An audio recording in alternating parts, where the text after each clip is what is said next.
ஒரு colour paper எடுத்துக்கோங்க. அதில் ஒரு மூடியை வச்சு சர்க்கிள் வரைஞ்சி 6 ரவுண்ட் பேப்பர் கட் பண்ணி எடுத்துக்கலாம். இதே போல் வேறு 3 கலர்லையும் நம்ம கட் பண்ணி எடுத்துக்கலாம். அதிலிருந்து ஒரு பேப்பரை எடுத்து 2ஆக மடக்கி மறுபடியும் மடக்கி ஒரே ஒரு ட்ராப் மட்டும் கம் அப்ளை பண்ணி நம்ம ஒட்டிக்கலாம். நீங்கள் நிறைய கம் போட்டிங்கன்னா அப்படியே ஒட்டிக்கும். ஒரே ஒரு ட்ராப் போட்டிங்கன்னா உங்களுக்கு இந்த மாதிரி ஷேப்பில் கிடைக்கும். இதே போல் எல்லா பேப்பர்லையும் செஞ்சு எடுத்துக்கோங்க. இப்போ நம்ம செஞ்சு வச்சதுலேருந்து ஒன்று எடுத்து அதுக்கு மேலே ஒரு ட்ராப் கம் அப்ளை பண்ணி மறுபடியும் வேறு கலர் வச்சுக்கோங்க. அதுக்கு மேலே கம் அப்ளை பண்ணி இன்னொரு கலர் வச்சுக்கோங்க.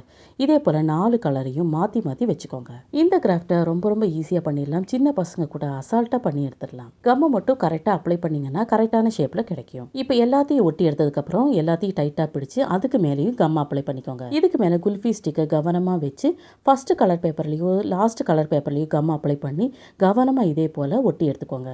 இதை மட்டும் நீங்கள் கரெக்டாக ஒட்டி எடுத்தீங்கன்னா ரொம்ப அழகான கலர்ஃபுல்லான அம்பர்லா சூப்பராக ரெடி ஆயிரும். கொஞ்ச நேரம் டைட்டாக பிடிச்சாலே நல்லாவே ஒட்டிக்கும். தேங்க்யூ.